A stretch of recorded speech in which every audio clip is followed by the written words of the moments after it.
Hazards are a reality on any work site and must be controlled.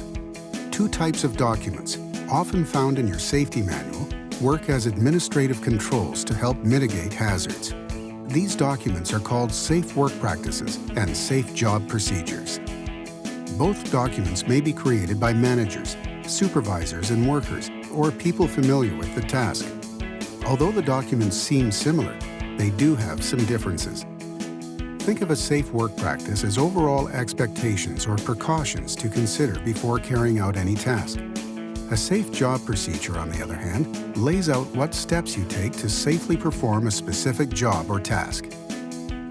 Safe work practices are vital when it comes to the day-to-day operations at any work site or facility. Even the most routine tasks could have severe consequences if not performed safely and properly. A safe work practice is a set of guidelines or do's and don'ts that outline how to perform a specific task or job and summarize any required worker responsibilities and resources.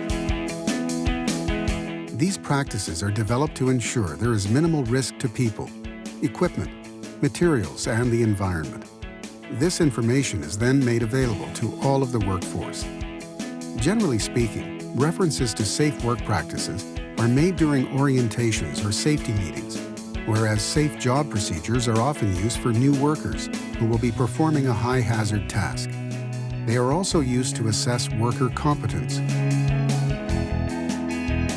As an example of both safe work practices and safe job procedures, we can look at a common activity on a worksite: refueling vehicles.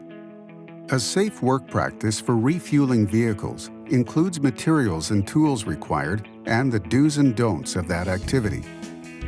Any cell phones or other electronic handheld devices should be powered off.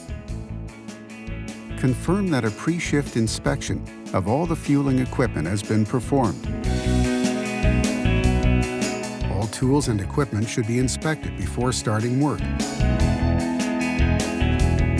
If they are found to be in disrepair or have a deficiency of any sort, they should be taken out of service and tagged or locked out.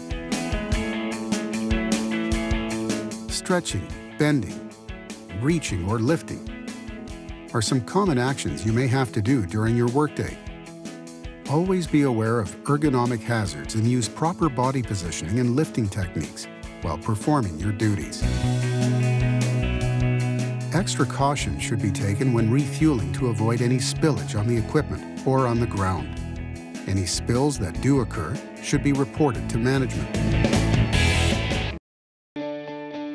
The safe job procedure for fueling equipment would then list the step-by-step process to successfully and safely complete that activity.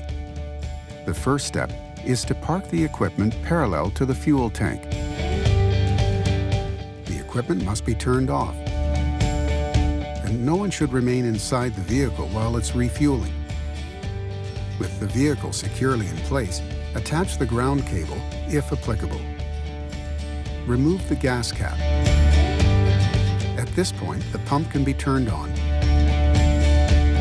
and you can start refueling. Never leave the vehicle while refueling. Once fueling has been completed, shut off the pump and remove the nozzle from the fuel tank. Allow the excess fuel to drain back into the hose. Hold the nozzle upright when returning it back to its holder. Remove the ground cable. Your final steps will be to put the cap back on the fuel tank. Return all tools and equipment and clean up the work area. Do a walk around the equipment to ensure tools are picked up and that no spills have occurred. Safe work practice and safe job procedure documents should be kept in a location that is central to where the work is being performed, and they should be easily accessible. Practices and procedures should be reviewed annually when an incident occurs, when there is a change in the task performed or the work process, and when there is a change in legislation.